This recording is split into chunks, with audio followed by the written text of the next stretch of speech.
You're watching Convergence India presented by Exhibitions India and ET Now. Our next story is about a company which is from a sector which I'm sure is a favorite for everyone watching. We are talking about Uninor, the telecom service provider. Here's a look at the company's journey so far.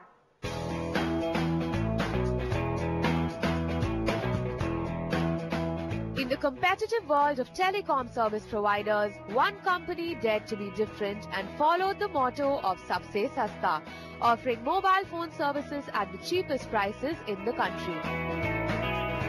Uninor, a subsidiary of global telecom giant Telenor, entered the Indian market in 2009 in one of the fastest rollouts ever.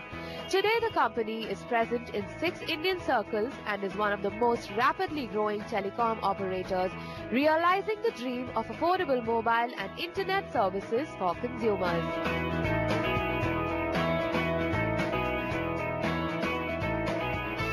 We started in 2009, and at that point in time we had big plans. But when we came in, we realized there was a lot of competition already in the marketplace. So we had to find our own position, and we realized the best position for us was to really grow the business by adding subscribers and taking a position of being a mass market player.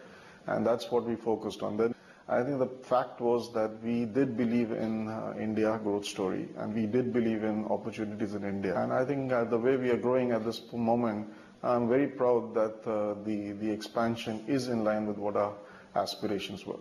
Can you take us through the portfolio of packages that you have for your customers? We move away from being just packages to being bundled services, and that we are giving it in different, whether hourly pack, daily pack, weekly pack. We also have now bundles coming in where we will have voice and data bundled together to offer to the consumers. We also run what we call it as a proposition called Rocket Recharge, which is actually something which are available at the retailer. And that retailer can, through our intelligence sources, can tell what kind of customer behavior is and what is the best offer for the customer. So there is something for the customer there, and there's something for the retailer.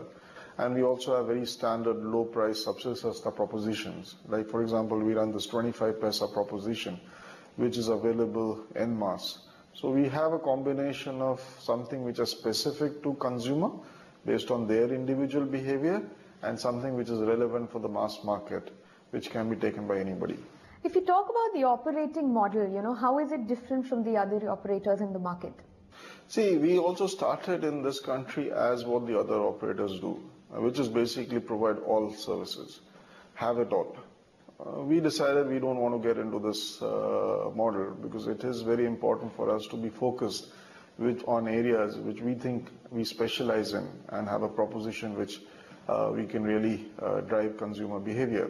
And that's where we don't have postpaid, we didn't get into high value enterprise kind of business. So it was very focused prepaid market, which is the mass market we have. So it's quite different from how the others operate in the model. Second one is we have a very lean organization and lean structure to work with that provides us with a cost model which actually supports that kind of proposition on price which we give it to the consumers. Uninor has positioned itself as a mass market operator. Adding to that, you promised to give the cheapest services. So what has been the strategy behind this?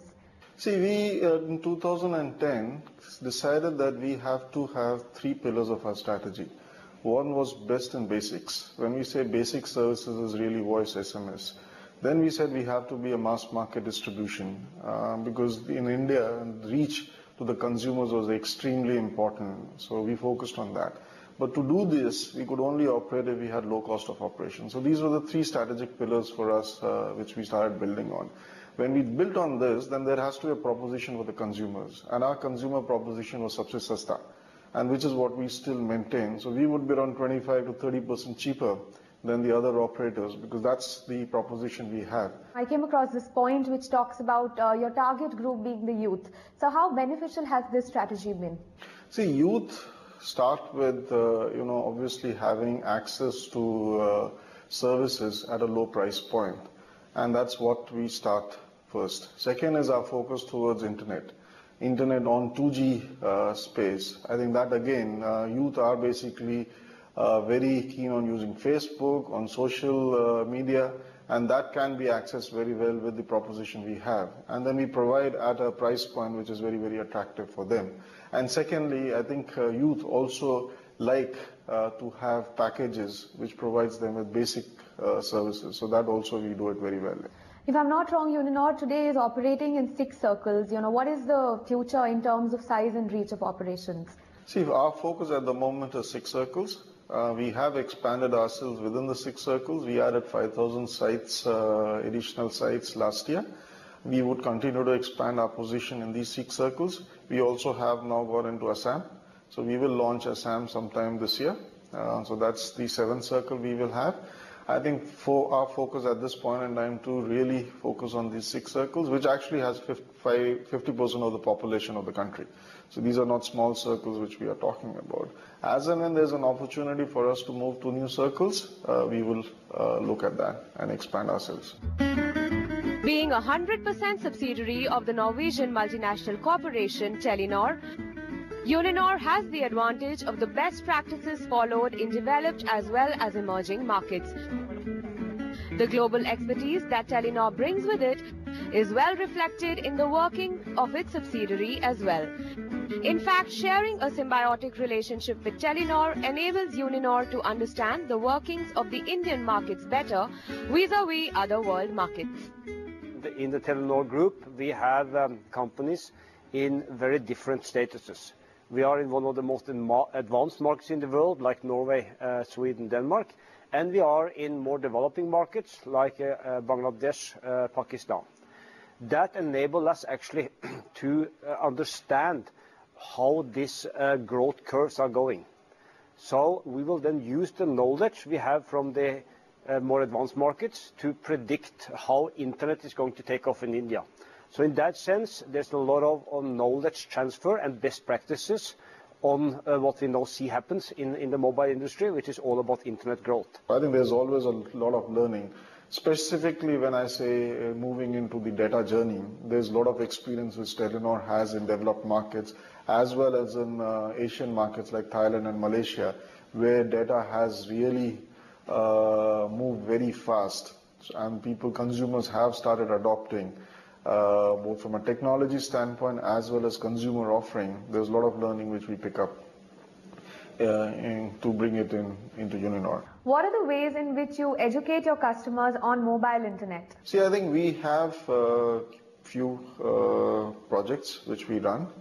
All our territory officers and also the sales managers have got jobs where they actually go to the schools, educate children on how internet can be used, what does that help them.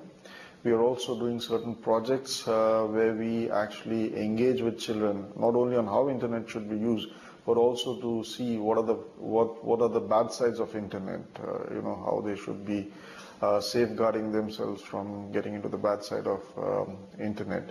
So I think from a rural perspective, we also have these internet hubs which we have created, or our retail shops, which actually talk about to the consumers who walk into the shops on how internet can be enabled and how do you use internet. And how do you really view the potential of data and voice ahead? The world is moving towards data. You started as a voice operator. In your opinion, what would be the way ahead?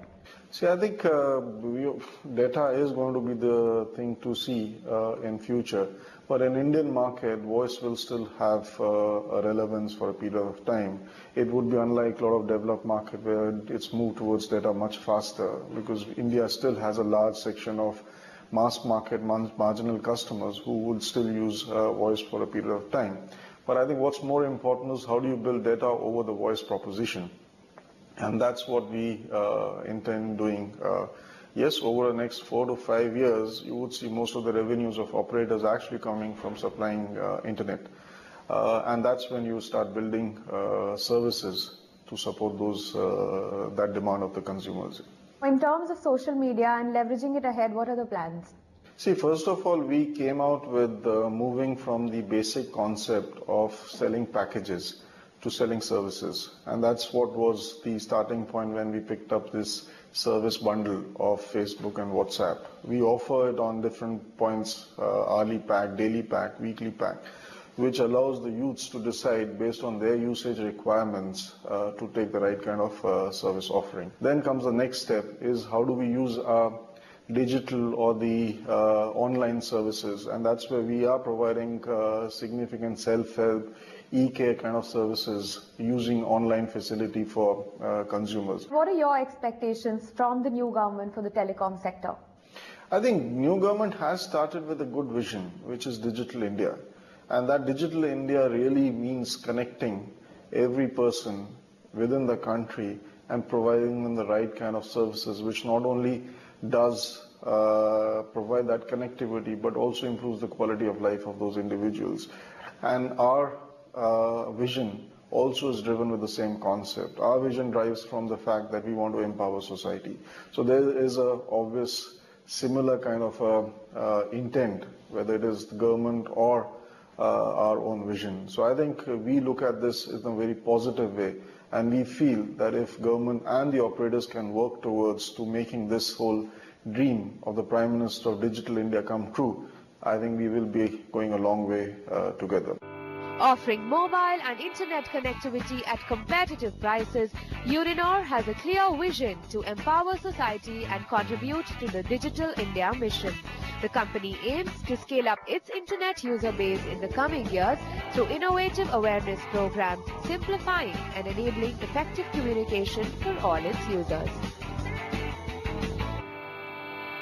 Well, that's all on this episode of Convergence India presented by Exhibitions India and ET Now.